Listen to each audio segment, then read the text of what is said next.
जय हिंद जवानों, कैसे हो आप सभी। ठीक है, आशा करता हूं आप सभी बहुत अच्छे होंगे और आप सभी ने अपनी तैयारी है उसको शुरू कर दिया होगा।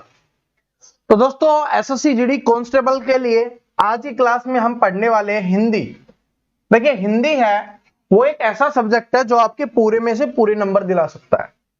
आप सभी जानते हो कि 20 क्वेश्चन आएंगे और एक क्वेश्चन 2 नंबर का आने वाला है। 40 नंबर का आपका हिंदी का पेपर होने वाला है।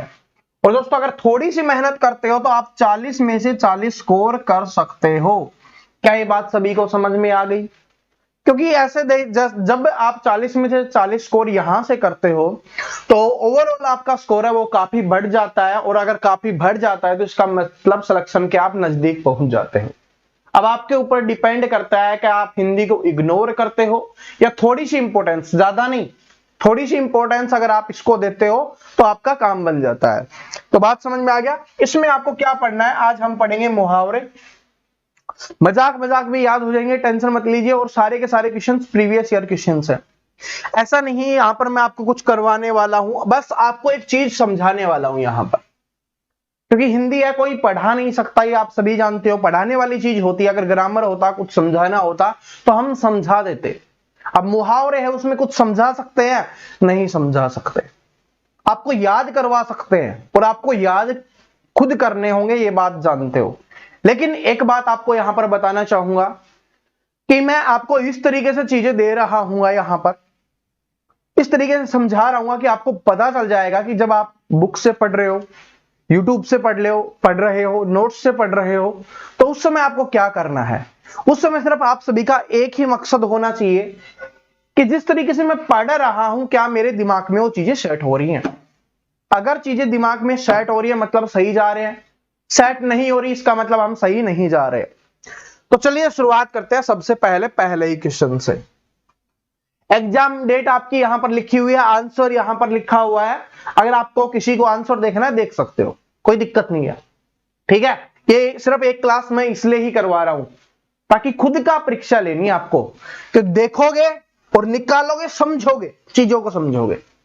मैंने पहले बोला ना कि इसमें ऐसा कुछ नहीं कि मैं समझा सकता हूं, आपको समझा नहीं सकता। आंसर देखो, आंसर निकल जाएगा। लेकिन आंसर देख के अगर आप आंसर करोगे तभी तो निकल जाएगा, लेकिन पेपर में नहीं निकलेगा। अपना डेडिकेशन दिखाना है कि पहले आंसर खुद निकालूंगा फिर चेक करूंगा, ये डेडिकेशन है। क्योंकि भाई ये नोट्स मैं आपको देने वाला हूं, तो अब नहीं तो फिर अगली में देखोगे। क्योंकि मैंने बोला ना कि इस तरीके की एक स्पेशल क्लास ही एक ही कर रहे हैं हम, तो बस देखो इसको पहले। ठीक है, चीजों को समझो किस तरीके से याद करते हैं। जितने भी मुहावरे पूछे गए हैं एसएससी जीडी 2021 में, सारे के सारे मुहावरे मैं आपको यहां पर करवा दूंगा। टेंशन मत लेना बस, ठीक है। पैनिक नहीं होना। पैनिक हो रहे होगे कि 2 महीने का समय बचा हुआ है, किस तरीके से तैयारी करेंगे। टेंशन मत लो, दिमाग को रिलैक्स रखो और फिर होगा। देखिए क्या है कि गागर में सागर भरना। क्या है गागर में सागर भरना? मुहावरे का सही अर्थ क्या हो जाएगा, मुहावरे का अर्थ आपको बताना है। तो गागर में सागर भरने का मतलब क्या होता है? गागर में सागर भरने का मतलब क्या होता है? बचपन से पढ़ते हुए आ रहे हैं वैसे तो हम, कि चीज कम है लेकिन उसमें बहुत ज्यादा चीजें हैं। मतलब जैसे मैं हमेशा बोलता हूं ना कि क्लास हम छोटी करवाते हैं लेकिन उस क्लास में इंपॉर्टेंस बहुत बड़ी क्लास इतनी होती है। ठीक है, हमेशा ये चीज बोली है ना कि हम अगर 40 मिनट की भी वीडियो डालते हैं तो वो 1.5 घंटे जो लाइव पढ़ाई गई है यूट्यूब पर भी या कहीं पर भी, उसके जितनी वैल्यू रखती है या उससे ज्यादा भी वैल्यू रखती है, ये हम हमेशा बोलते हैं। उसी चीज को बोलते हैं गागर में सागर भरना। क्या? गागर में सागर भरने का मतलब हो जाएगा थोड़े पैसों में बहुत कुछ खरीद लेना, छोटे बर्तन से ज्यादा चीज रखना, थोड़ी जगह में बहुत सामान जमाना, थोड़े में बहुत कुछ कहना। तो ये हो जाएगा ऑप्शन नंबर डी। थोड़ी सी चीज में बहुत ज्यादा कह दिया तो उसको बोलते हैं गागर में सागर भरना। ठीक है, तो क्या हो जाएगा? थोड़े में बहुत कुछ कहना। ये आपका यहां पर करेक्ट आंसर हो जाएगा ऑप्शन नंबर डी। देखिए आंसर आप देख सकते हो, कोई दिक्कत नहीं है। ठीक है, अपने को कोई दिक्कत नहीं है, अगर आप देखोगे तो दिक्कत आपको होगी भाई। ठीक है, आगे देखो, भेड़ बना लेना। ठीक है, भेड़ बना लेने का मतलब क्या हो जाएगा? भेड़ बना लेने का मतलब क्या हो जाएगा? आपने देखा है ना कि भेड़ें होती हैं, वो क्या होती हैं, बोला जाता है ना कि भेड़ें एक चाल में चलती रहती है, एक चल रही है दूसरी भी उधर चल रही है, तीसरी भी उसके पीछे चल रही है, सारी एक साथ चल रही होती है, एक ही लाइन में चल रही होती है। तो भेड़ बनाने का मतलब क्या होता है, और भेड़ ने आपने देखा होगा, भेड़ की बात हो रही है, भेड़िए की बात नहीं हो रही। भेड़ में अग्रेशन भी बहुत कम होता है, बिल्कुल शांत रहती है, जो उसका मालिक बोलता है वही वही करती है। मालिक ने निकाला कि भाई चरने चली जा, तो वो चरने चली जाती है, यानी खाना खाने चली जाती है, उसका जो खाना है।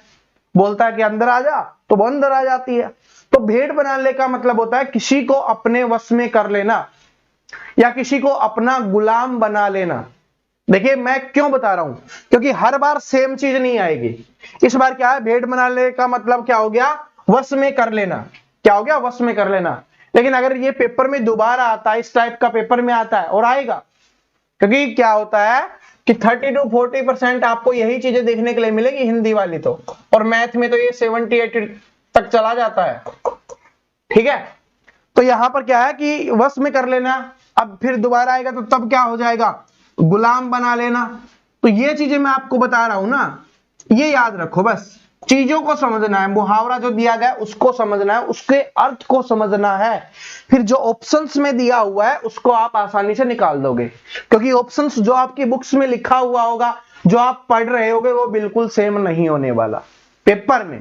पेपर है भाई, वो ऐसे थोड़ी ना है, पेपर है, एसएससी ले रही है तो घुमा के चीजें दी जाती है, देखा जाता है कि आदमी की सोचने की क्षमता कितनी है। रीजनिंग में तो देखी ही जाती है वो, लेकिन यहां पर भी कि आदमी समझ पाता है या नहीं, समझने की क्षमता यहां पर देखी जाती है चीजों को। आगे चलते, आगे देखिए क्या है, चारपाई पकड़ना। तो चारपाई पकड़ना बचपन से सुनते हुए आ रहे हैं कि उसने चारपाई पकड़ ली है, मतलब क्या हो गया, बेचारे से अब कुछ काम नहीं होता, चारपाई पकड़ रखी है, मतलब या तो बीमार है या वो कोई काम करने योग्य नहीं है। तो क्या हो जाएगा, चारपाई पकड़ने का मतलब क्या हो जाएगा, इसमें हो जाएगा आपका बीमार होना। ठीक है, क्या हो जाएगा, बीमार होना। चारपाई पकड़ने का मतलब क्या हो जाएगा, बीमार होना। या अगर बीमार होना ऑप्शंस में ना हो तो आपको यह भी दिया जा सकता है वृद्ध अवस्था में होना, यानी बूढ़ा हो जाना। ठीक है, तो उसमें भी चारपाई पकड़ ली जाती है, क्योंकि आप जानते हो ना चीजें। तो क्या हो जाएगा, चारपाई पकड़ने का मतलब हो जाएगा बीमार होना या बुढ़ापा अवस्था में होना। आगे देखिए क्या है, मुंह में ठेपी देना। इस मुहावरे का अर्थ क्या है, मुंह में ठेपी देना। अगर आप गांव से बिलोंग करते हो, वैसे तो 99% स्टूडेंट ही गांव से बिलोंग करते हैं, तो मुंह में ठेपी देने का मतलब क्या हो जाएगा, मुंह में ठेपी का मतलब क्या होता है, इसका मतलब समझ जाओगे फिर तो समझ ही जाओगे। तो मुंह में ठेपी देने का मतलब होता है, जिस तरीके से क्या होता है, बचपन में ये चीजें होती थी, आपने देखा होगा, मूवीज में भी देखा होगा कि अगर विलन किडनैपिंग करके ले जाता है हीरोइन की, हीरो की, तो उसको उसके मुंह में एक कपड़ा डाल दिया जाता है, ताकि वो चिल्लाए ना, किसी को बताए ना कि मैं यहां हूं भाई, मुझे छुटा लो, ठीक है, मुझे यहां से लेके चलो, इनसे बचा लो। तो इसलिए मुंह में दिया जाता है, जो कपड़ा दिया जाता है उसी को बोला जाता है ठेपी देना, मतलब किसी को बोलने से बंद कर देना। ठीक है, किसी का बोलना बंद कर देना, उसको बोलने नहीं देना। तो क्या हो जाएगा, मुंह में ठेपी देने का क्या हो जाएगा, कुछ न बोलने देना। ठीक है, बोलने की हिम्मत न होना, ये नहीं होगा। ठेपी देने का मतलब है दूसरे की बात हो रही है, जो देने वाला है उसके बारे में वो नहीं चाहता कि दूसरा बोल ले, तो इसलिए हो जाएगा कुछ न बोलने देना। ये नहीं होगा कुछ न बोल पाना, सर जी उसके मुंह में ठेपी दे दी, वो कुछ नहीं बोल पा रहा, तो वो ये भी तो है नहीं, हिम्मत तो उसमें बहुत है, बोलने की हिम्मत तो है, लेकिन बोलने नहीं दे रहे क्योंकि उसके मुंह में ठेपी दे दी है। तो क्या हो जाएगा, कुछ न बोलने देना आपका यहां पे आंसर हो जाएगा। सॉरी, आगे देखिए क्या है, चादर से बाहर पैर पसारना। चादर से बाहर पैर पसारना, तो चादर से बाहर पैर पसारना मुहावरे का क्या अर्थ हो जाएगा। तो चादर से बाहर पैर पसारने का मतलब क्या होता है, क्योंकि देखिए हम सभी मिडिल क्लास फैमिली से, गरीब फैमिली से बिलोंग करते हैं सभी, तो हमारे घर में बचपन से ये बात आपने काफी बार सुनी होगी कि जितनी चादर है उतनी पैर पसारो, कि जितनी चादर है उतनी पैर पसारो, मतलब जितनी कमाई है ना उस हिसाब से खर्च करो, सिंपल बात यही होता है। और इसमें क्या है, चादर से बाहर पैर पसारना। अब कोई आदमी चादर से बाहर पैर पसारा है तो इसका मतलब क्या है कि चादर तो छोटी है, आदमी ज्यादा बाहर निकल रहा है, तो यानी कमाई तो कम है और खर्चा वो ज्यादा कर रहा है। तो इसका मतलब क्या हो जाएगा, चादर से बाहर पैर पसारने का मतलब क्या हो जाएगा, आय से अधिक व्यय करना। ऑप्शन नंबर डी, व्यय का मतलब होता है खर्च करना, व्यय करने का मतलब क्या होता है, खर्च करना। ठीक है, पेपर में कैसे बदलाव होगा, चादर से बाहर पसारना आ गया, अगली बार क्या होगा, जितनी चादर उतनी पैर पसारना, इस बार ये आ जाएगा। तो इसका मतलब क्या है कि जितनी आए उतना खर्च करना। शायद ये ऑप्शन में कहीं पे दिया भी हुआ होगा, ठीक है, इसमें नहीं दिया हुआ, कोई दिक्कत नहीं है, ठीक है, लेकिन ये आता है, आ सकता है। सिंपल बात है, हमें समझना चाहिए कि थोड़ा सा चेंज होते क्या आंसर निकल सकता है, पेपर में वही बदलाव होता है, ठीक है। प्रीवियस ईयर क्वेश्चंस का यही महत्व होता है। कूच कर जाना मुहावरे का सही अर्थ है, तो कूच कर जाना मुहावरे का क्या अर्थ हो जाएगा? इसका मतलब होता है मर जाना। कूच कर जाने का मतलब क्या होता है? मर जाना, ठीक है। तो ये आपका यहां पे हो जाएगा कूच कर जाना, मर जाना। एक सेकेंड, आगे देखिए क्या है, हथियार डालना। अरे बहुत बार सुना होगा, मूवीज में पुलिस आती है, विलन को बोलती है अपने हथियार डाल दे। तो हथियार डालने का मतलब क्या होता है? हार मान जाना। तो हथियार डालने का मतलब क्या हो जाएगा? हार मान जाना, पराजय स्वीकार करना या हार मानना। इसका ये भी हो जाएगा हार मानना, हार मानना, ठीक है, कुछ भी दे सकता है। तो हथियार डालने का मतलब होता है हार जाना, भाई मेरी बस की बात नहीं है, अब तो मुझे लेके चलो। मूवीज में ऐसे होता है ना, देखा होगा, पुलिस आती है, मूवीज में बाद में आती है भाई, ठीक है। आंख दिखाना, मुहावरे का सही अर्थ क्या होगा? आंख दिखाने का मतलब क्या हो जाएगा? आंख दिखाने का मतलब क्या होता है? आंख कब दिखाते हैं हम? किसी से गुस्से की तरफ देखते हैं तब आंख दिखाते हैं। तो आंख दिखाने का क्या हो जाएगा? इसमें गुस्सा प्रकट करना। क्या हो जाएगा? गुस्सा प्रकट करना। प्रकट करने का मतलब होता है दिखाना, ठीक है। तो आंख दिखाने का मतलब क्या हो जाएगा? गुस्सा प्रकट करना। ये आपका आंसर हो जाएगा। आगे देखिए, आंखें चुराना। आंखें चुराना मतलब कोई आदमी गलत काम कर देता है ना, तभी वो आंखें चुराता है। बात समझ रहे हो? आंखें चुराने का मतलब होता है कोई आदमी इधर से आ रहा है, ठीक है, आप उसको देख नहीं रहे तो आंखें चुरा के चले गए, मतलब आंखों से आंखें नहीं मिला पा रहे, इसका मतलब आपने कोई गलत काम किया है। आदमी गलत काम करता है ना, तभी आंखें चुराता है। आजकल तो क्या है कि पैसे ले लेते हैं और देते नहीं है, ठीक है, पैसे तो ले लेते हैं लोग लेकिन देते नहीं है। और फिर उनसे मतलब वो अगर आपको दिखाई दे जो मांगता है, वो पार हो जाता है, बिना आंखें मिलाए निकल जाते हैं। तो उसको क्या बोलते हैं? आंखें चुराना। तो आंखें चुराने का क्या हो जाएगा? इसका अनदेखा करना। मतलब वो ये प्रकट करना चाहते हैं, भाई मैंने तेरे को देखा ही नहीं, देखता तो मैं तेरे से मिलता यार, बात करता कि 2 दिन बाद दे रहा हूं, ठीक है। तो वो चीज हो जाएगी। आंखें चुराने का मतलब क्या हो जाएगा? अनदेखा करना, यानी देखा नहीं मैंने, इस तरीके से दिखावा करना। बखिया उधेड़ना, मुहावरे का सही अर्थ क्या है? तो इसका क्या हो जाएगा? बखिया उधेड़ना, ठीक है। तो बखिया उधेड़ना का क्या मतलब हो जाएगा?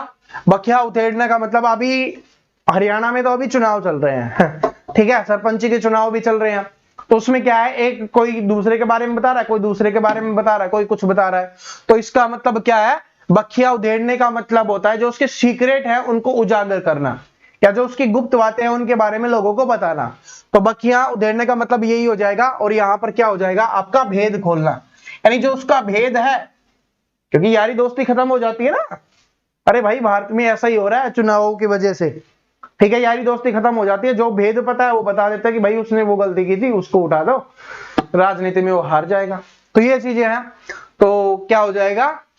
बखिया उधेड़ने का मतलब क्या हो जाएगा? भेद खोलना, किसी भी व्यक्ति के बारे में जो उसकी पर्सनल चीजें हैं, अगर किसी व्यक्ति को पता है वो दूसरे को बता देता है, उसको बोला जाता है। आगे देखिए, घर की मुर्गी दाल बराबर। अरे ये तो काफी बार सुना होगा कि घर की मुर्गी दाल बराबर। तो इसका मतलब क्या हो जाएगा कि जो घर में जो भी चीजें होती हैं उनकी कोई वैल्यू नहीं करते, ठीक है। बहुत सारी ऐसी चीजें होती हैं जो घर में चीजें होती हैं उसकी वैल्यू नहीं करते। मैं एक चीज बताना चाहूंगा कि अभी की बात नहीं है, बहुत पहले की बात है। हमारे यहाँ पर गांव में एक बहुत बड़ी कोचिंग सेंटर है, जहां पर पूरे देश से स्टूडेंट आते हैं पढ़ने के लिए, हर स्टेट से स्टूडेंट आते हैं। लेकिन हमारे गांव के लोग हैं ना, वो बहुत कम जाते हैं, कोई इक्का दुक्का जाता होगा। तो इसका मतलब क्या है? इसका मतलब यही होता है कि घर की मुर्गी दाल बराबर, यानी घर में है ना तो उसकी वैल्यू नहीं करते लोग, उसको कमजोर समझते हैं। तो क्या हो जाएगा कि घर की वस्तु को तुच्छ समझना। तुच्छ का मतलब होता है कम समझना या कुछ भी ना समझना, भाई इसके बस की बात नहीं है समझना, अरे कहां कर पाएगा, कल तो हमारे साथ खेल रहा था, ठीक है। इस तरीके से चीजें होती हैं, उनको बोला जाता है घर की वस्तु को तुच्छ समझना। तो ये हो जाएगा आपका घर की मुर्गी दाल बराबर। आगे देखिए क्या है, आगे देखिए क्या है कि लंगोट में फाग खेलना, ठीक है, लंगोटी में फाग खेलना। लंगोटी में फाग खेलना मुहावरे का सही अर्थ क्या होगा? लंगोटी में फाग खेलने का सही मतलब क्या होगा? देखिए फाग होता है वो एक त्योहार होता है, ठीक है, और उसमें लोग क्या होते हैं, शानदार कपड़े पहनते हैं, अच्छे कपड़े पहनते हैं, लोगों को दिखाना होता है, दिखाना नहीं मतलब त्योहार एंजॉय करने का रूप होता है, तो उसमें अच्छे कपड़े पहनते हैं लोग। लेकिन अगर कोई लंगोटी में भाग खेल रहा है, इसका मतलब क्या है कि वो बता रहा है कि भाई मेरे पास कुछ भी नहीं है। तो इसका मतलब क्या हो जाएगा, देख लो, लड़ने के लिए तैयार होना, काम खराब कर देना, दरिद्रता में आनंद लूटना। ऑप्शन नंबर सी सही हो जाएगा कि लंगोटी है यानी कुछ भी नहीं है, लेकिन वो फाग खेलना यानी फाग खेल रहा है, यानी त्योहार के मजे ले रहा है। तो क्या हो जाएगा, लंगोटी में फाग खेलने का मतलब क्या हो जाएगा, दरिद्रता में आनंद लूटना। दरिद्रता का मतलब क्या होता है, आप ये समझ लो गरीबी से है ये, ठीक है, गरीबी से रिलेटेड है, दरिद्र मतलब गरीबी होता है, ठीक है। आगे चलिए, सबज बाग दिखाना, ये मुहावरा अच्छा भाई आपने बहुत कम सुना होगा, इसलिए प्रीवियस ईयर करने से आपको पता चलता है कि किस किस लेवल के क्वेश्चन आ रहे होते हैं। तो क्या हो जाएगा, सबज बाग दिखाना, मुहावरे का सही अर्थ क्या होगा? तो सबज बाग दिखाने का क्या हो जाएगा, सबज बाग दिखाना, इसका मतलब क्या होता है कि जैसे फिर चुनाव वाला फिर से ले लेते हैं, अगर गांव में सरपंची का चुनाव हो रहा है तो लोग बोलते हैं भाई खड़ा हो जा, जीत जाएगा, अरे हम जिता देंगे तेरे को, अरे तेरे तो सारे वोट है, ठीक है, सब तेरे को वोट दे रहे हैं, बोल रहे थे कि वो खड़ा हो जाएगा तो हम उसको वोट दे देंगे, अरे खड़ा हो जा तू, ठीक है, इस तरीके से। तो उसको बोला जाता है सबज बाग दिखाना, यानी उसको बड़े बड़े सपने दिखा दिए, अरे तो सरपंच बन गया तू तो, ठीक है, अगली बार प्रधानमंत्री बन रहा है, चाय वाला प्रधानमंत्री बन गया हमारा, तो तू भी बन जाएगा ना। तो इस तरीके के सपने दिखा देते हैं लोगों को, तो उसको बोला जाता है सबज बाग दिखाना। तो इसमें हो जाएगा अच्छी अच्छी बातें कहकर बहकाना, क्या हो जाएगा, अच्छी अच्छी बातें कहकर बहकाना, ठीक है। सबज बाग दिखाने का मतलब क्या हो जाएगा, समझ गए ना, जो समझाना चाह रहा था वो समझ गए, ओके। विष उगलना मतलब जहर उगलना, तो इसका मतलब तो क्या है, आप सभी जानते हो, विष का मतलब होता है जहर, ठीक है, विष का मतलब क्या होता है, जहर होता है। तो जहर उगलना या विष उगलना, इसका मतलब क्या होता है, द्वेषपूर्ण बात करना।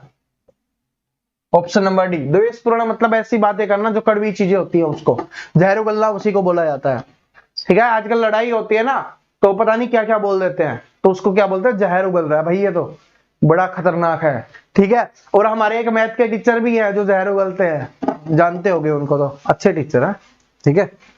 बस आगे चलिए,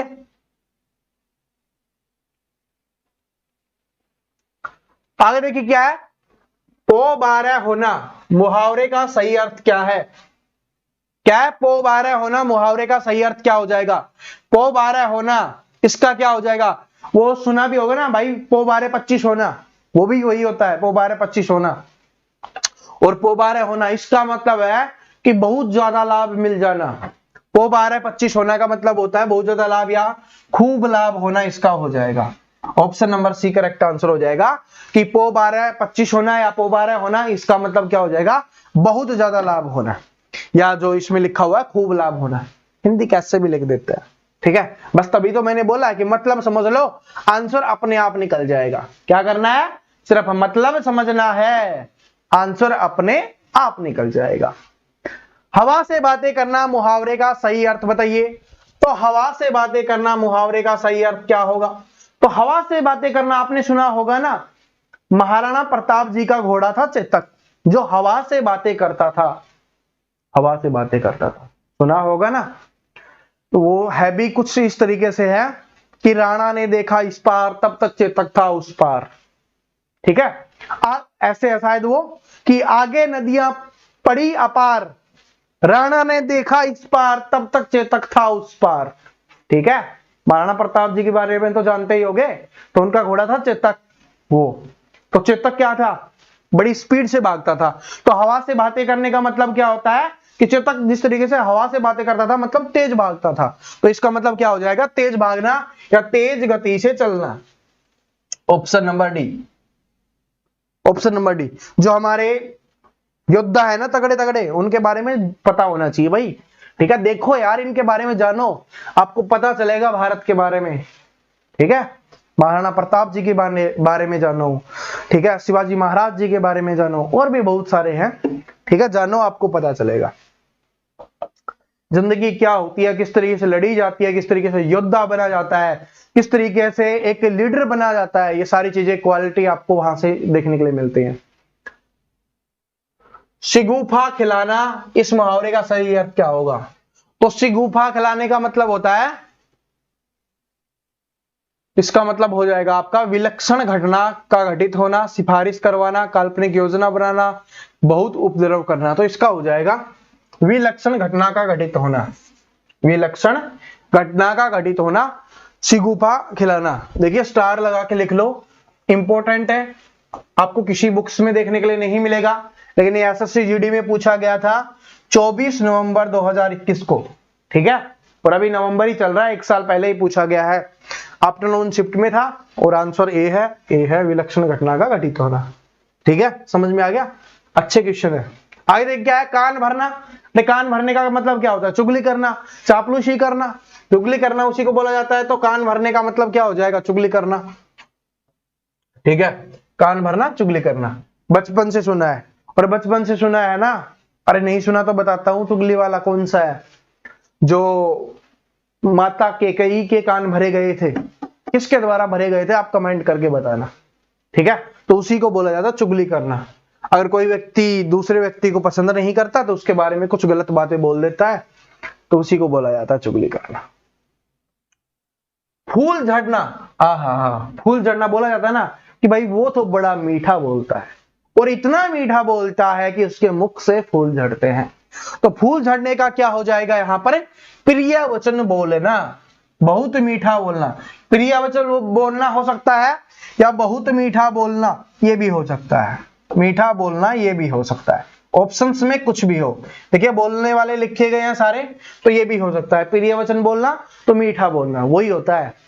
सुना है ना हमने कि वो तो बड़ा प्रिय बोलता है, बड़ा अच्छा बोलता है, उसके मुख से तो फूल झड़ते हैं। ठीक है, उसकी बातों से तो फूल झड़ते हैं। तो वही है, फूल झड़ने का मतलब होता है प्रिय वचन बोलना या मीठे वचन बोलना। आगे देखो, हथेली पर सरसों उगाना। हथेली पर सरसों उगाना, जैसे अभी सभी को लग रहा है कि मेरा सिलेबस आज के दिन ही कंप्लीट हो जाए। ठीक है, तो हथेली पे सरसों नहीं उग सकती, उसके लिए आपको खेत को जोतना पड़ेगा, फिर उसमें सरसों डालनी पड़ेगी, और उसके लिए पानी भी होना चाहिए उसमें, तभी वो निकलती है, तभी वो सरसों उगती है। यहां पर ना मिट्टी है ना कुछ भी है, तो एक दिन में कुछ नहीं होता ना, उसके लिए मेहनत करनी पड़ती है। यहां से बीज खेत में डालना पड़ेगा, उसके लिए उसकी बुआई करनी पड़ेगी, जुताई करनी पड़ेगी। ठीक है, उसमें पानी देना पड़ेगा, तब उगती है सरसों। तो वही है कि हथेली पर सरसों उगाना। तो इसका मतलब क्या हो जाएगा? इसका मतलब हो जाएगा असंभव काम को संभव करना, ऑप्शन नंबर सी। ठीक है, हथेली पर सरसों उगाना, नहीं उग सकती ना, अरे सरसों नहीं उग सकती ना हथेली पे, लेकिन उसने उगा दिया, तो क्या कर दिया? असंभव काम को संभव कर दिया। सिंपल सी बात है। और कोई है खेती करने वाला नहीं होगा, लड़ाई करना, भाग जाना, ये होगा नहीं। तो ये बिल्कुल सही है, असंभव काम को संभव कर, वो क्या, असंभव काम को संभव करना। और इसी में एक तरीके के एक और आता है, हथेली पर सरसों उगाना, ये तो ये हो गया। एक होता है कि हथेली पर सरसों उगाने की कोशिश करना, तो वो तो गलत है ना, नहीं होगा ना। और उसका मतलब यही होता है कि असंभव काम को करने की कोशिश करना। वैसे तो कुछ असंभव है नहीं, अगर मेहनत करने वाला होता है तो भाई उखाड़ फेंकता है वो। ठीक है, छप्पर फाड़ कर देना। छप्पर फाड़ कर देना आपने सुना होगा, छप्पर, भगवान ने मुझे छप्पर फाड़ के दिया है, मतलब बहुत ज्यादा देना, जो सोचा भी नहीं होता, जो उम्मीद भी नहीं की होती, उससे भी ज्यादा देना, उसको बोला जाता है छप्पर फाड़ के देना। तो इसका क्या हो जाएगा? बिना प्रयत्न प्राप्त होना, जवाब नहीं देना, विवाह करना, अप्रत्याशित होना। इन तीनों से तो कोई मतलब ही नहीं निकलता। अब क्या हो जाएगा? बिना प्रयत्न प्राप्त होना, ये हो जाएगा। अब बोलोगे सर जी अभी तो यही था, अभी तो आप बता रहे थे कि छप्पर फाड़ कर देना, इसका मतलब क्या होता है कि भगवान धन दे रहा है, ठीक है, बहुत ज्यादा धन दे रहा है, लेकिन उसके लिए बिल्कुल भी मेहनत नहीं करवा रहा। तो उसका मतलब यही होता है कि बिना प्रयत्न प्राप्त होना। प्रयत्न का मतलब होता है कोशिश, या इसका मतलब होता है बिना मेहनत के, ठीक है, बिना कोशिश किए ही मिल जाना, तो उसी को बोला जाता है। आप सो रहे हो, आप छप्पर के नीचे सो रहे हो और ऊपर से आके पैसे गिर रहे हैं, तो कौन मेहनत करेगा? नहीं करेगा ना, ना आप करोगे ना हम करेंगे, ठीक है, तो कोई नहीं करता भाई। आगे क्या है, आंखें नीची होना, मुहावरे का सही अर्थ क्या हो जाएगा? आंखें नीची होने का मतलब क्या हो जाता है? आंखें नीची कब होती है? ठीक है, अभी क्या था, आंखें चुराने वाला तो समझ गए, और आंखें नीची होने का मतलब है कि बस मैंने काम गलत किया है, मैं मान रहा हूं मेरा काम गलत है, बोल नहीं सकता, बस है। तो आंखें नीची करने का मतलब क्या होता है कि अपनी गलती को मान लेना और साथ में क्या हो जाना, शर्मिंदा होना। इसको क्या बोला जाएगा? आंखें नीची होने का मतलब होता है शर्मिंदा होना, ठीक है। और इसमें क्या है, लज्जित होना दिया गया है, तो ये हो जाएगा लज्जित होना, या इसी को आप शर्मिंदा होना भी लिख सकते हो, शर्मिंदा होना। कुछ भी ऑप्शन में आपको दिख सकता है, बस मतलब समझ लो। लज्जित का मतलब भी होता है, वही होता है, ठीक है। लज्जित होने का मतलब भी क्या होता है? शर्मिंदा होना। आगे देखिए क्या है, कथा के बैंगन। कथा के बैंगन, कथा के बैंगन का मतलब क्या होता है कि ऐसे बैंगन जो काम के नहीं है, सिर्फ जो कथाओं में दिए जाते हैं, ठीक है। अरे कथाएं भी बहुत अच्छी अच्छी होती हैं, कभी पढ़ोगे तो पता चलेगा। लेकिन ये क्या है, कथा का बैंगन का मतलब क्या होता है? जो लोगों को दिया जाता है बिना वजह की चीज, ठीक है, उसी को बोला जाता है। तो क्या है, केवल दूसरों के लिए उपदेश। कथा के बैंगन का क्या हो जाएगा? केवल दूसरों के लिए उपदेश। आगे देखिए क्या है, आंख लगना। तो आंख लगना मुहावरे का सही अर्थ क्या होगा? तो आंख लगना मुहावरे का सही अर्थ हो जाएगा, आंख लगने का मतलब क्या होता है? झपकी आना, ठीक है। आप बस में कहीं जा रहे हो, कहीं जा रहे होते हो, तो एकदम से आंख लग जाती है, ऐसे करके खड़े होते हैं ना, उसी को बोला जाता है झपकी आना, ठीक है। तो आंख लगने का मतलब क्या हो जाएगा? झपकी आना। आगे देखिए क्या है, आग में कूदना। आग में कूदना मुहावरे का सही अर्थ क्या होगा? तो कोई व्यक्ति अगर आग में कूद रहा है, तो इसका मतलब क्या हो गया? अपनी जान जोखिम में डालना। अरे आग में कूदेगा तो जलेगा, और जलेगा तो मरेगा, ठीक है। तो आग में कूदने का मतलब क्या होता है? जान जोखिम में डालना। तो ऑप्शन नंबर सी यहां पे करेक्ट आंसर हो जाएगा, जान जोखिम में डालना। कलेजा ठंडा होना। तो कलेजा ठंडा होने का मतलब होता है मन को शांति मिल जाना, कि आज मेरा कलेजा ठंडा हो गया, मतलब बिल्कुल शांत हो जाना। तो उसको क्या हो जाएगा? कलेजा ठंडा होने का मतलब क्या हो जाएगा? मन में शांति होना। क्या हो जाएगा? मन में शांति होना, कलेजा ठंडा होने का मतलब। चलो आगे चलते हैं, 30 करने वाला है, टेंशन मत लो, बस 30 ही करेंगे, ठीक है। उसके बाद ये आपको पीडीएफ मिल जाएगी अपने टेलीग्राम चैनल पे, वहां से जाके आप देख सकते हो, पीडीएफ देख सकते हो, पढ़ सकते हो। बाकी और बहुत सारे क्वेश्चन है, ठीक है, आप उनको पढ़ सकते हो। खून का घूंट पीना मुहावरे का सही अर्थ क्या होगा? बस मैं जो आपको समझाना चाह रहा था कि किस तरीके से आपको याद करने है, किस तरीके से इनको रिलेट करके याद करना है, वो आप समझ जाओगे, बाकी फिर कोई दिक्कत नहीं है। तो खून का घूंट पीना, इसका मतलब होता है गुस्से को पी जाना, ठीक है। गुस्सा पचा जाना या गुस्से को पी जाना। आदमी को गुस्सा तो आ रहा है, कभी कभी क्या होता है, गुस्सा तो बहुत आता है गलत बात पे, लेकिन हम कुछ कर नहीं सकते। कभी कभी ऐसी चीजें होती है, हमारे सामने ऐसा व्यक्ति होता है जिसके ऊपर हम कुछ कर नहीं सकते, ठीक है। कभी छोटे बच्चे कर देते हैं ना, ठीक है, गलत चीज कर देते हैं, अपने साथ भी, आप खुद का भी डैमेज कर लेते हैं, तो गुस्सा बहुत आता है, लेकिन कुछ कर नहीं सकता ना, बेचारे पहले से ही दुखी है और प्यारा है बड़ा, ठीक है, बच्चे प्यारे होते हैं ना, वही चीज है, ठीक है। आगे देखिए क्या है, पसीना पसीना होना मुहावरे का सही अर्थ क्या हो जाएगा? पसीना पसीना होना, आपने देखा होगा ना, अरे भाई क्या चक्कर है, एसी भी चल रही है फिर भी तेरे को पसीने आ रहे हैं, तो इसका मतलब क्या है? कुछ तो गड़बड़ है। तो क्या हो जाएगा? पसीना पसीना होने का मुहावरे का अर्थ हो जाएगा यहां पर शर्मिंदा होना। आदमी जब शर्मिंदा होता है ना, या आप बोल सकते हो कि उसको डर लग रहा है किसी चीज का, ठीक है, तब पसीना पसीना होता है। तो ये भी हो सकता है कि अपने काम के लिए, अपने गलत काम के लिए पकड़े जाने का डर होना, तो वो भी कभी कभी आ जाता है, ठीक है, या इसको पकड़े जाने का डर, तो वो भी हो जाएगा, ठीक है। बात समझ गए ना? बस मतलब समझो, और बस दौर करते हैं, फिर आज इसकी आपकी छुट्टी करते हैं, ठीक है। पांव उखाड़ना मुहावरे का सही अर्थ क्या होगा? तो पांव उखाड़ने मुहावरे का सही अर्थ हो जाएगा हार कर भाग जाना। क्या है? पांव उखाड़ना मुहावरे का सही अर्थ क्या हो जाएगा आपका? कि हार कर भाग जाना, ठीक है। पांव उखड़ना, पांव उखड़ने का मतलब होता है कि अब पांव ही नहीं है, अरे जो मेन चीज है वही निकाल दी, तो इसका मतलब क्या हो गया, अब तो हार गया वो आदमी।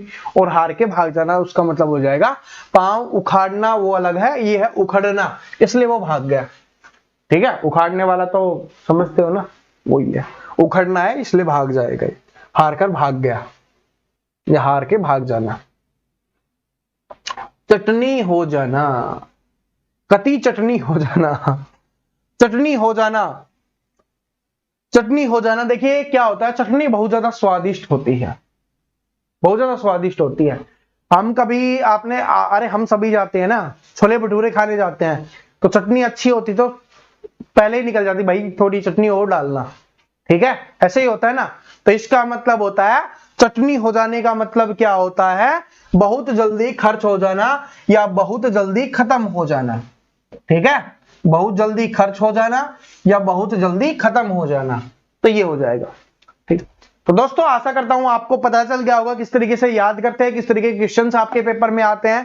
देखिए मैं पीडीएफ डाल दूंगा, और भी बहुत सारे क्वेश्चंस इसमें है, आप देखोगे तो आपको पता चल जाएगा, ठीक है। सारे के सारे अच्छे लेवल के क्वेश्चंस इसमें हैं जो आपके पेपर में पूछे गए हैं, सारे के सारे। आंखों में धूल झोंकना, इसका मतलब क्या होता है, आंखों में धूल झोंकने का मतलब क्या होता है, धोखा देना, ठीक है। उसी तरीके से ये है देवता कूच कर जाना, इसका मतलब क्या होता है, ये आप देख सकते हो, आंसर आपके पास लिखे हुए हैं, आप इनको याद करो, इनको रिलेट करो और दिमाग में सेट करो, क्योंकि यहां से ज्यादा क्वेश्चंस आप कर सकते हो। हिंदी में 40 नंबर का आता है, जितना स्कोर करोगे वो आपका प्लस पॉइंट होने वाला है, इस बात को नोट कर लेना, ठीक है।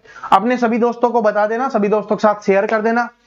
मिलते हैं नेक्स्ट वीडियो में, तब तक हंसते रहो, मुस्कुराते रहो, पढ़ते रहो, जो सारी क्लासेज आपके लिए आ रही है उनको आप देखते रहो। Thank you so much, all the best.